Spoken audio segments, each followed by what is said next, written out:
সাবরুমে একটা মিষ্টির দোকানে কোনো একটা ছেলে কাজ করতো, মানে ওনার তথ্য অনুযায়ী এখন যেটা আমরা জানতে পারি, আমরা নিউজের মাধ্যমে আজ থেকে প্রায় 1 মাস 1 দিন আগে একটা নিউজ দেখি, আপনাদের মিডিয়াতে আসে, যে একটা ছেলে যার জ্বলে গিয়েছে অর্ধেক শরীর, এবং সে জ্বলায় এত বেশি ক্ষত হয়েছে যেখানে পোকা পড়ে গিয়েছিল, এবং সেই দুর্গন্ধযুক্ত পোকা পড়ে গেছে, প্রায় মরণাপন্ন অবস্থায় হসপিটালে তাকে পাঠানো হয়। রেলওয়ে স্টেশন থেকে কেউ বা কারা পৌঁছে দেয় এবং এটা মিডিয়াতে আসে, এবং আমি সঙ্গে সঙ্গে আমাদের বিনয়বাবু, যিনি আমাদের লেবার অফিসার, ওনাকে আমি পাঠাই এখানে দেখতে, এবং উনি আসেন এবং ডাক্তারের সহায়তায় ক্রমশই প্রায় 1 মাস 1 দিন পরে এখন ছেলেটা বসতে পেরেছে, এখন দাঁড়াচ্ছে, এবং সে বলল যেটা, যে সে সাবরুমে কাজ করতো, সেখানে একটা তেলের কড়াইয়ের মধ্যে পড়ে যায়, এবং তার বাড়িঘরের মা বাবার ফোন নাম্বার নেই, যোগাযোগ করতে পারেনি। যাই হোক, এখন মোটামুটি সুস্থ হয়েছে, ধরুন আরও 15 দিন 20 দিন লাগবে, সে পুরো সুস্থ হয়ে যাবে।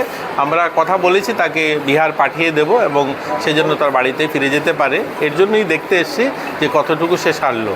আমরা 1 মাস লাগাতার প্রত্যেক একদিন পরে পরে আমি খবর নিয়েছি, আমাদের বিনয়বাবু এসছেন, তার যত ধরনের যা যা ঔষধ থেকে যত ধরনের তার খাবার যা যা দরকার হয়েছে সমস্ত কিছু আমরা প্রোভাইড করেছি, এবং আজ তাকে দেখে ভালো লাগছে যে আজ দাঁড়িয়ে কথা বলতে পারছে। যে মিষ্টির দোকানে কাজ করতো ওনাদের প্রতিও আমরা অ্যাকশন নিয়েছি, এফআইআর হয়েছে, যা যা আমাদের লিগেল প্রসিডিওর আছে সেগুলোও করা হয়েছে। এখন বর্তমানে সে কীরকম আছে? এখন মোটামুটি সে সুস্থ, সে দাঁড়াতে পারছে, এবং যিনি মালিক ছিলেন তিনিও এসছেন, এবং তিনিও কমিটমেন্ট করেছেন যে উনিও সাহায্য করবে এবং তাকে বাড়িতে পাঠানোর ব্যবস্থা। প্রত্যেকের জীবনের স্বপ্ন থাকে পড়াশোনা শেষ করে কর্মজীবনে প্রতিষ্ঠা পাবার।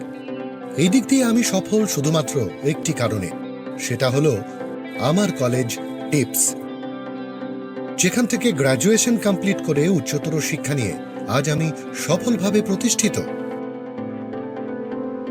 টিপসে পড়াশোনা ছাড়াও নিজেদের কেরিয়ারে কিভাবে অনেক বেশি মাত্রায় সুযোগ পাওয়া যায় তার সবকিছুই হাতে কলমে শেখানো হয়।